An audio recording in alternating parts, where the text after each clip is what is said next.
Greetings and bienvenue, Midnight Crew. Thank you for returning to this broadcast.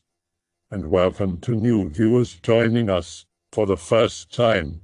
If you like a video, then feel free to subscribe. I've got plenty of weird shit stories, but only one of them involved guns. Here goes. Back in 2003, I was stationed at Camp Wesley Harris. It was about 400 acres of mostly forest in rural Kitsap County that the Navy, and before them, the United States Marine Corps had used as a firing range since 1929. There were a number of old buildings there that we used, but the important one for this story was the range house. It was probably built around World War II and was originally intended as officers' quarters, but we used it as an office and break room. Imagine a stick-built structure of about 500 square feet with a cedar shake exterior, and an admittedly nice unpainted plywood interior with no insulation. The downstairs had a living room with couches and a desk, a small kitchen with sink and oven, and a bathroom with shower. It had hot water and electricity, although those may have been retrofitted. The upstairs was an attic that was used for storage and had a single mattress. All in all, it should have been a pretty cozy place to spend an evening if one had to. Be me. Gunner's Mate 2nd Class 812 Naval Enlisted Classification Code on shore duty looks like a sweet gig. Teach people to shoot in the woods, shoot all I want myself, maybe 50 hours per week of work, spend time outdoors. Duty once every 6 days in the base armory, and go home after the 2300 shift turnover.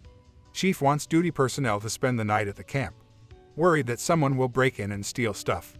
Only thing worth stealing is an early 90s 286 computer with a phone modem that barely works, don't even have shit for office supplies. Chief wants new computer, Bangor won't give us one unless the old one dies. One morning come into work, window is broken and computer is gone. How about that .jpg? Dumbass locked the door on his way out, not exactly the crime of the century. We get our new computer, but Bangor likes the idea of 24-hour security. First duty night at the range house, should be comfy. Chief wants us in battle dress uniforms on duty. I'm wearing a t-shirt and sweatpants because screw him. 23:30 or so, animals are making noise, no big deal. Animals stop making noise, bipedal footsteps are circling the range house maybe 20 feet away. Footsteps keep circling clockwise, slow steady walk. Go outside to kick a tweaker's ass, no one there, no footsteps. Back on the couch reading, footsteps start again. Wait until footsteps are directly in front of the door and throw it open, nobody there. Dafuk. On gun run, mention this to partner. Partner admits that he heard them too. We question other coworkers, they fess up and agree with us. We start trying to ambush the thing. Go outside, footsteps stop. Shine flashlights, footsteps stop. Infrared spotlight, footsteps stop. Sit outside on the porch, footsteps stop and won't resume until you go back inside. Feels like you're getting stared at the entire time it's not walking, might be imagination. Start complaining to the chief.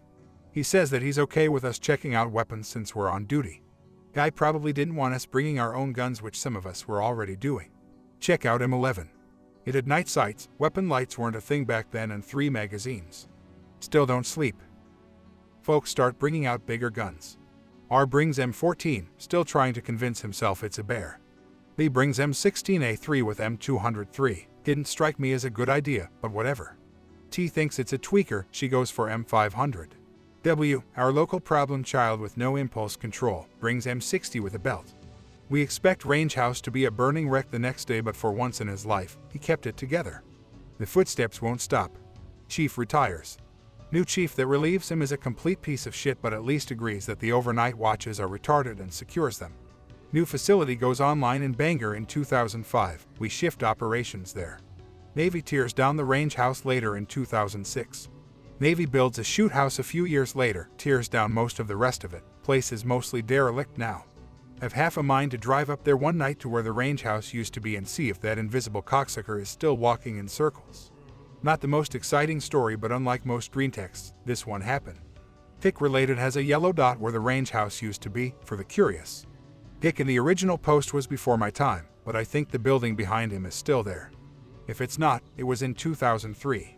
Mine, but a buddy was out near Evart with his old man. They had been going out in the woods for years and years. Buddy was 13 at the time. They drove out deep into the woods on 4-wheelers. Set up a campsite and had a fire. Sat around. Went to bed. Both wake up around 3 a.m. to something big moving around outside the tent. both shitting their pants because it was just very unusual. Bears are around there and there are some small cats, but it's rare to interact with either.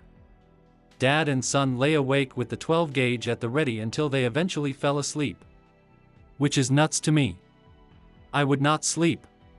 Anyway, they wake up, unzip the tent, and there are 3 deer heads arranged just outside the door. The 3 carcasses are strung up in a nearby tree.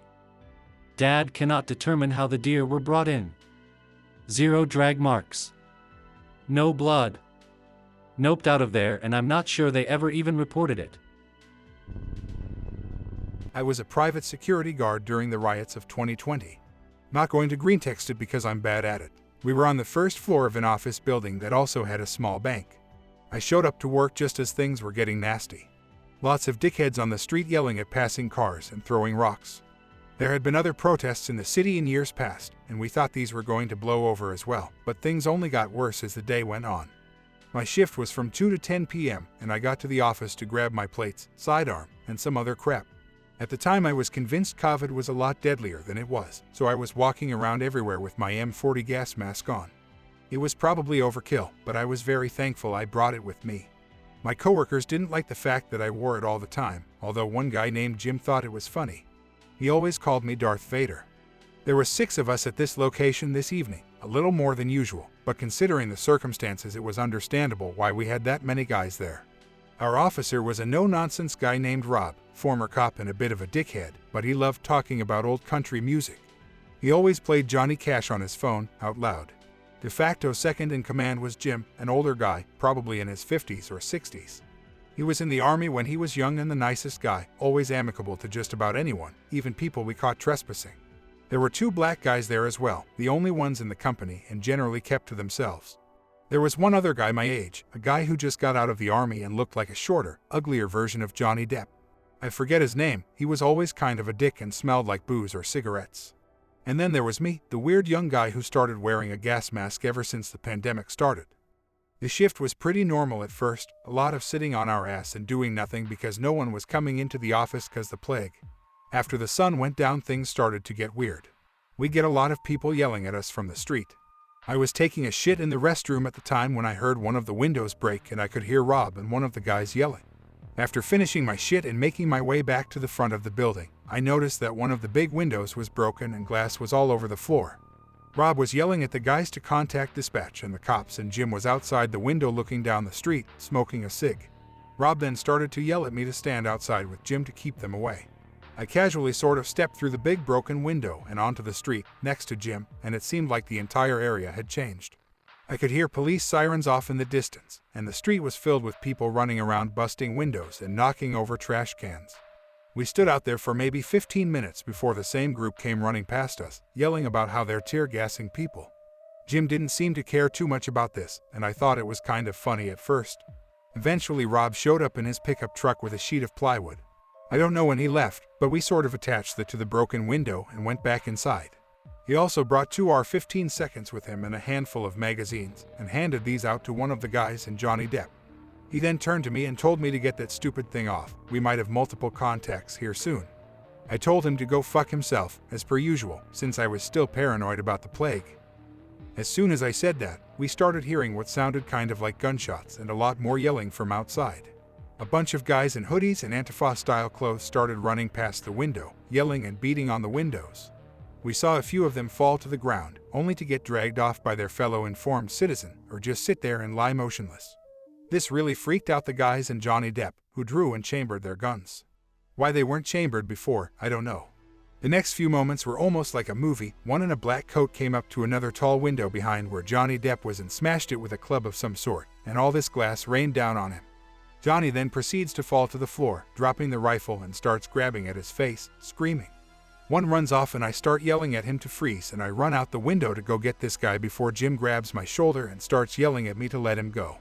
I look down the street and all I can see is a cloud of what I assume to be CS gas and a bunch of cops in a line with riot shields beating the few remaining ones, arresting a few. They were advancing toward our building and assumed that it was going to be over once they got to us.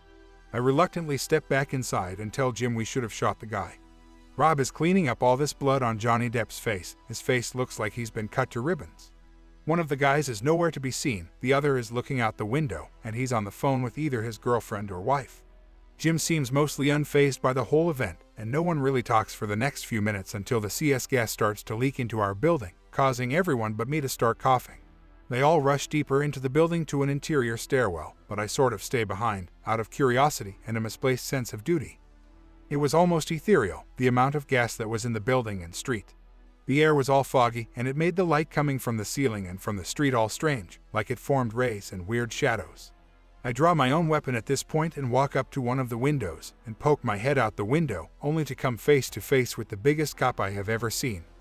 He wasn't much taller than me, but he was fat with his place carrier and riot shield, and probably had his own gravity. He screams and another cop from behind him. Some cop yells there and here before pulling out her taser and shooting it into my plate carrier, which did nothing. I don't even feel it. I tell them to wait. I'm not one of them, but I guess they didn't hear me through the gas mask, because a manlet stepped out from behind the planetoid cop and shot something at me.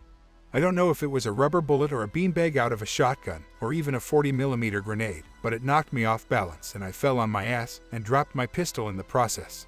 My chest and head hurt badly, and as I would find out later, somehow my ribs were bruised. My plate carrier was split open and you could see the plate inside. My head hurt so much that I had to pull off the gas mask. When I fell, my head bounced off the floor. I sort of stayed there for a few seconds, dazed, until I got up and pulled off the gas mask. My head hurt so much, I just felt like I needed to pull it off. Suddenly I can smell the smoke and the gas, and that is a little irritating, but it's not so bad yet. There's now a tall cop looking at me with a gas mask on, but not much else in the way of gear. I sort of spilled the spaghetti at this point, and I'm pissed I just got shot by something, so after I sit up, he asks if I need any help. My chest really hurts, so I start trying to undo the clips holding on my plate carrier. I forget the model, but it was some shitty one that holds together with big clips and Velcro. After I get it off, I yell at the cops to leave and pick up my gas mask and gun, walking back into the building to try and wash the shit off my face and now contaminated gas mask. My eyes and nose really start to burn here, and I stay in the bathroom for what seems like an hour or two just washing my face and hands, eating some of the snacks I had in my pocket. I just felt out of it, like I didn't want to do anything but eat and wash my face and gas mask. After I felt better, I put my gas mask back on and went back to the main atrium. All the windows were broken, part of the plywood was broken, and both doors were open. The gas was no longer visible either. I don't know how long that stuff sticks around for, but there was a big breeze coming through the now open windows. Somehow no one took my Glock, which was still on the ground next to my pretty broken plate carrier. I picked up the gun and stepped outside through the window. The cops were at only to be greeted by 3 guys in hoodies about 5 feet away from me. I didn't say a word to them, and they didn't say anything to me. I raised my gun and put the irons right on the head of the guy closest to me. Stupid idea, but I wasn't thinking straight. We kind of looked at each other for a few seconds before they backed off and started running away. I heard a yell from above me and sort of look around and up, but can't tell where it's coming from. I go back inside and hear someone coming down the stairs that my coworkers went up an hour or so ago. It's Jim, and he asks me where the hell I've been. I used to work with Securitas. I don't work there anymore. Quit after a homeless guy broke into the building I was in and stabbed me with a needle. This shit happens more often than you'd think, but it never makes the news. I went upstairs with Jim, and he led me to one of the offices where the other guys were sort of lounging around. Johnny Depp's face was still bleeding, but it had mostly stopped. His whole face was messed up. One of the guys was asleep in the chair, and Rob was sort of staring off into space. The other guy had one of the ARs and was looking out the window towards downtown. We sort of milled around, looking out the window, occasionally going downstairs to yell at people who would walk into the building. I left around 11 with Jim, and we were harassed by the cops and the locals our whole way back to our cars, either because we had guns or because there was a curfew, not like anyone was following it. I had to show up at the same location for the next 2 days. Jim and I were the only people who showed up, but no one bothered us since someone came and boarded up the whole building the next morning. Overall, the ordeal confirmed my suspicions about both the cops and the inner city. All of my assignments after that were in more rural areas. Dime. My autistic passion is photography. Spent thousands of dollars into said hobby. Traveled plenty, mostly by car to see sights and get nice pics. Decide one night, screw it. Gonna drive 6 hours out in the middle of nowhere to do some night astro photos. Plan to arrive by night. 2 p.m. starts to roll around, not feeling good. Still tell myself to go anyway. Arrive at destination as sun is going down. Gazebo with a fire pit, Mexican family doing a cookout, nobody to be seen for miles away. They offer food to me, really thoughtful but decline. Camp out in car until nightfall arrives. The Mexican family is long gone now. It's just me out in the middle of nowhere. Nothing to be seen for miles except land and lakes. Reception is off and on. Nighttime rolls around and it's dark. Portal 1 class skies, no moon. I set up my camera on its tripod and begin taking photos. It gets kinda cold, so I go sit in my car. Shit, I can't see anything, not even with my car overhead light. Hear bushes rustling around. Think nothing of it, maybe it's a rabbit. No, it's big and I can hear its breathing. Grab my camera, slam car door shut, roll up the window, and stay inside. Perfect night to forget my CC. Can't hear or see shit now. It pushed up against my car and nudged it forward. Oh shit.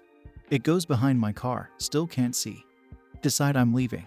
Start up the car and nope out of there. Have to piss, maybe stop 10 minutes into my trip, still dark. Stop my car, get out to take a piss. Hear cow mooing, it seems agitated. Well, that's okay. Hear the most horrifying screech I've ever heard and the cow starts to scream murder. What in the actual hell?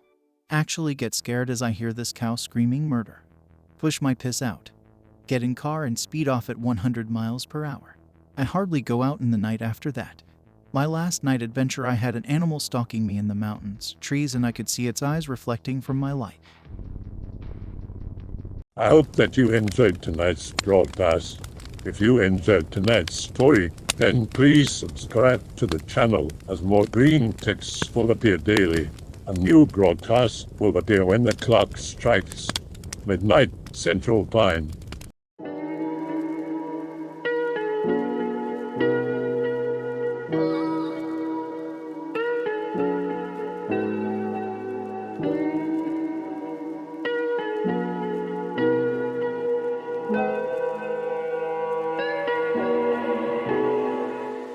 Remember to check out the Odyssey page in the description for a second archive of the channel's videos.